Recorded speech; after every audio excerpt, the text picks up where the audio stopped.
As a podcaster or an aspiring podcaster, sometimes you're going to have questions, but not all advice is created equal. Today, I'm going to give you the very best advice you can receive as a podcaster. What's happening, podcasters? This is 1,000 Podcasters, and I'm Brian Ensminger. I'm a podcaster and a podcast editor, and I want to see you succeed with your podcast. As I'm recording this, I'm in the middle of a challenge to develop my skills as a solo host, as well as National Podcast Post Month. You can find out more about these with the links in the episode notes, but don't let that turn you away. Just because I'm doing this as part of a challenge to make a daily show doesn't mean that I'm not interested in providing you the very best value I can. I want to deliver something that matters to you. Today, we're going to talk about advice, specifically good podcasting advice. Maybe you've been in this kind of situation. You've had a question about your podcast or your production, and you've asked in an online group, and you got more answers and fighting and unrelated suggestions than you could have imagined. You left that interaction feeling overwhelmed and wondering if any of those answers could possibly be right. After all, everybody had good reasons for why their answer was the best and the others weren't. And there are a lot of different opinions out there. Just ask any podcaster. Let's play this out.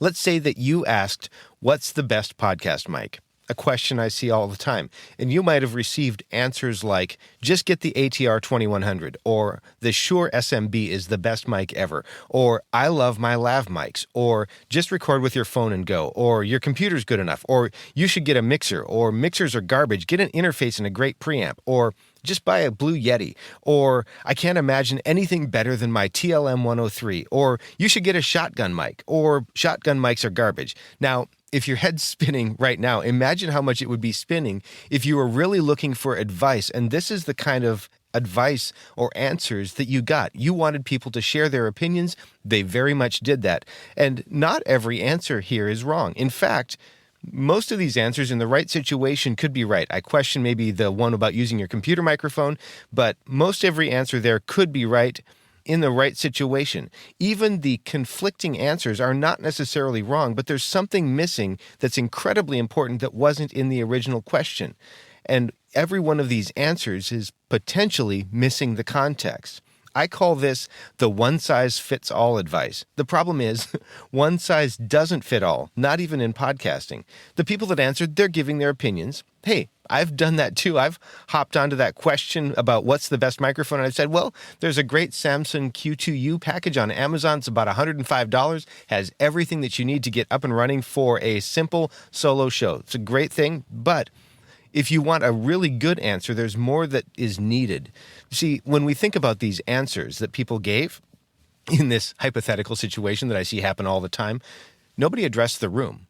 And in many ways, the room is at least as important as the microphone, at least to a certain point. Nobody addressed how your voice sounds on a particular microphone. Nobody asked how many people are going to be in the recording space. Are you going to be recording together or separately? Is there more than one person? What is the room like? Nobody asked about the equipment that you already have. Nobody asked about your budget. If your budget is $1,000, that's a different answer than if your budget is $50. Nobody asked about your computer or whether you needed any kind of portability to be considered. All of these things come into play if you want the best answer for your situation. And that brings me to how you can identify who you might want to give more weight to.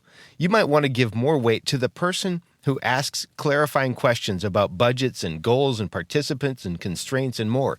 Maybe these questions are important. You might want to consider giving more weight to the person whose answer is maybe a little bit more holistic, and they indicate that they've considered your specific situation or something really similar, and they've actually given some thought to it. You might want to give a little bit more weight to somebody who doesn't speak in absolutes, but provides the context for you to make an informed decision. That's the kind of advice I aspire to offer every time. Sometimes I fail, but it's what I try to do for free, and it's definitely what I want to do for my clients.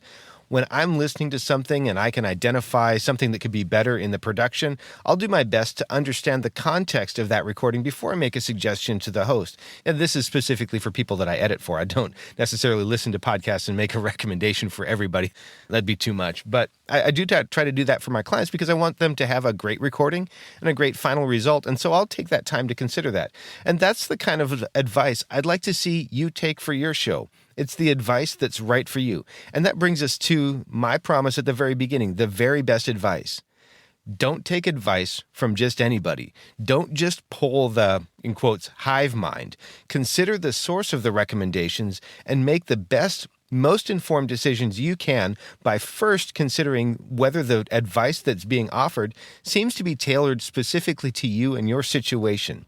If you'd like to connect with me and find out more about what I do, toptieraudio.com. You can subscribe to the show there. You can set up a consultation. You can talk to me about editing or just shoot me a note. Toptieraudio.com is the place for all of that. Thanks for listening. Now go out there and make a great podcast.